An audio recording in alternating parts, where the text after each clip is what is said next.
नमस्कार, आप देख रहे हैं द क्रेडिबल न्यूज। मैं हूं शालिनी। आजकल कुछ हिंदू धर्म के ठेकेदारों का सीन ऐसा है कि जब तक किसी मस्जिद या चर्च को ना देख ले, इनका अपना सोता हुआ धर्म प्रेम जागता ही नहीं। लोग इबादत करने के लिए मस्जिद जाते हैं, सुबह शाम की नमाज अदा करते हैं। इस बीच एक मजेदार किस्सा हुआ। कुछ लोग तरावी की नमाज पढ़ने के लिए मस्जिद पहुंच रहे थे। इस बीच कुछ बजरंगियों के अंदर का चुलबुलापन बाहर आ गया और पहुंच गए मस्जिद के बाहर हुड़दंग मचाने के लिए। पर बेचारे ये भूल गए कि सामने खड़ी पुलिस आज फुल फॉर्म में थी। जैसे इन्होंने अपनी कलाकारी दिखाई, पुलिस ने लाठियों का ऐसा प्रसाद बांटना शुरू किया कि सारा जोश 1 मिनट में ठंडा हो गया। जो भाई लोग सीना चौड़ा करके धर्म बचाने आए थे, वो अगले ही पल अपनी तशरीफ और चप्पलें बचाकर ऐसी फर्राटेदार दौड़ लगा रहे थे कि शायद उस दिन पीटी उषा भी शर्मा गई होंगी। पुलिस के डंडों ने वो कड़क खातिरदारी इन लोगों की कि समझ लीजिए आप, ये जो वीर वहां पर पहुंचे हुए थे, उनकी जो अपनी खुद की हड्डियां है ना, वो भी अपनी खैरियत की फिक्र करने लगी थी। सच में कभी कभी खाकी वर्दी वाले भी अपनी जिम्मेदारी याद कर लेते हैं। वहीं दूसरी ओर देखिए, आपको मैं एक और मामला बताती हूँ। उत्तर प्रदेश की राजधानी लखनऊ, जहां पर लाल बर्दारी इमारत को लेकर विवाद छिड़ गया। इस जगह अभी हाल फिलहाल में लखनऊ यूनिवर्सिटी में भारत के दो अलग अलग चेहरे देखने को मिले। एक तरफ आपसी भाईचारे की खूबसूरत तस्वीर देखने को मिली, वहीं लाल बर्दारी मस्जिद के गेट पर ताला लटकने के बाद कुछ हिंदू छात्र मुस्लिम भाइयों के समर्थन में उतर आए। इन छात्रों ने न सिर्फ बैरिकेडिंग गिराई, बल्कि जब मुस्लिम छात्र नमाज पढ़ रहे थे, तब हिंदू छात्रों ने चारों तरफ से चेन बनाकर उनकी सुरक्षा की। यहाँ पर एक मैसेज देने की कोशिश की गई कि युवाओं के लिए परिसर की शांति और आपसी प्रेम किसी भी सियासत से ऊपर है। दूसरी तरफ आप देखिए, जैसे ही छात्रों ने नमाज और इफ्तार किया, उसके विरोध में एबीवीपी से जुड़े छात्र मैदान में उतर आए।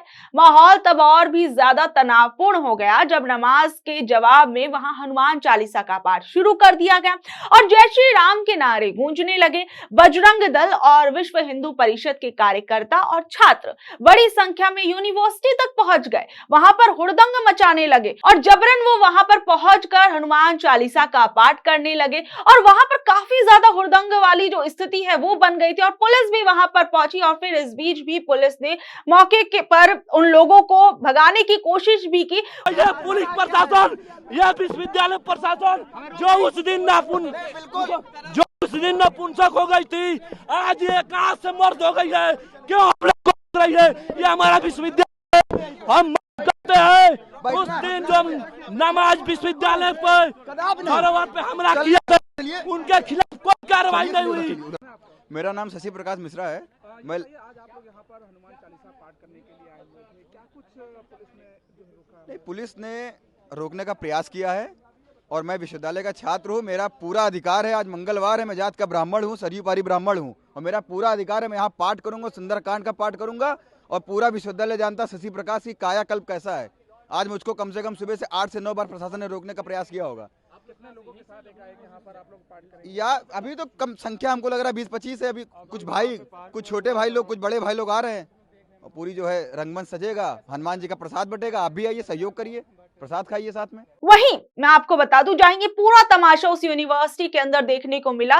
दूसरी तरफ ये खबर आती है कि यूनिवर्सिटी के 13 छात्रों को प्रशासन ने एक सख्त नोटिस थमा दिया। पुलिस की रिपोर्ट के मुताबिक इन बच्चों पर आरोप लगा कि इनके नमाज और इफ्तार करने से कैंपस का माहौल खराब हो गया और मजिस्ट्रेट ने ऑर्डर दिया कि इन सभी 13 छात्रों को अगले 1 साल तक शांति बनाए रखने की लिखित गारंटी यानी पर्सनल बॉन्ड देना होगा। साथ ही उन्हें 50,000 की 2 गारंटियां यानी जमानत राशि जो है वो भी जमा करानी पड़ेगी। मतलब कि अगर साल भर में कोई गड़बड़ हुई तो ये पैसे जब्त हो जाएंगे। नोटिस पाने वालों में कई छात्र शामिल हैं। इन छात्रों का ये कहना है कि प्रशासन ने उन पर तो कार्रवाई कर दी जो शांति से इफ्तार कर रहे थे, लेकिन उन लोगों को छोड़ दिया जिन्होंने वहां पर धार्मिक नारेबाजी करके असली हंगामा किया था।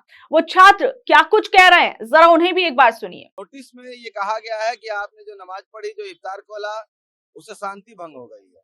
कुछ लोग उग्र हुए थे, वो थोड़ा हम लोगों ने देखा, हम लोग उसको डिफेंड तो नहीं कर रहे हैं, लेकिन छात्र कई बार उग्र हो जाते हैं, ये सबको पता है, कोई डिफेंड नहीं है उसका।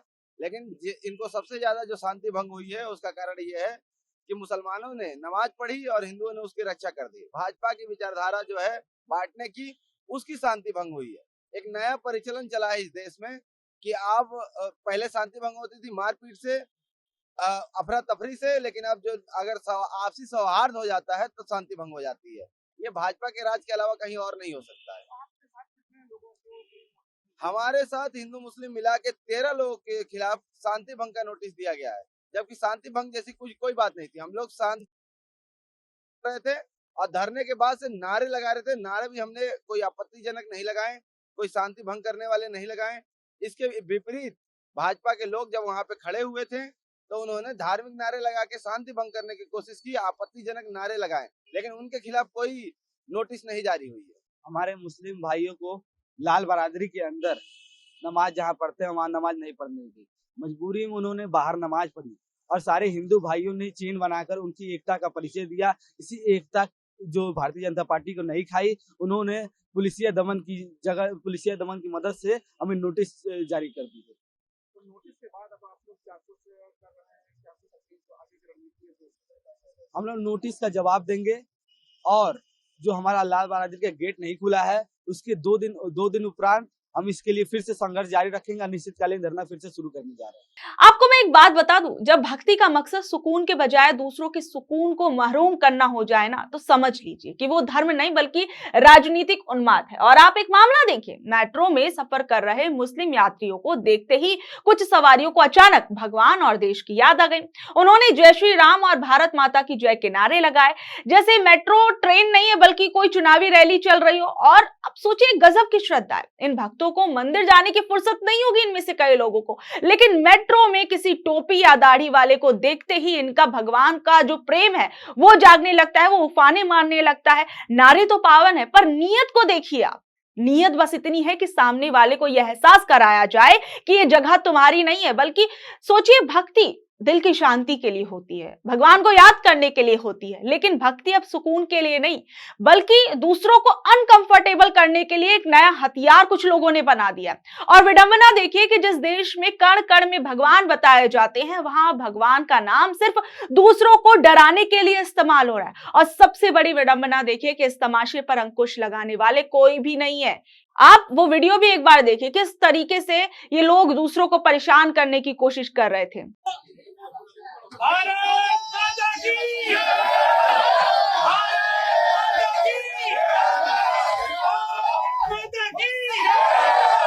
जय हिंद,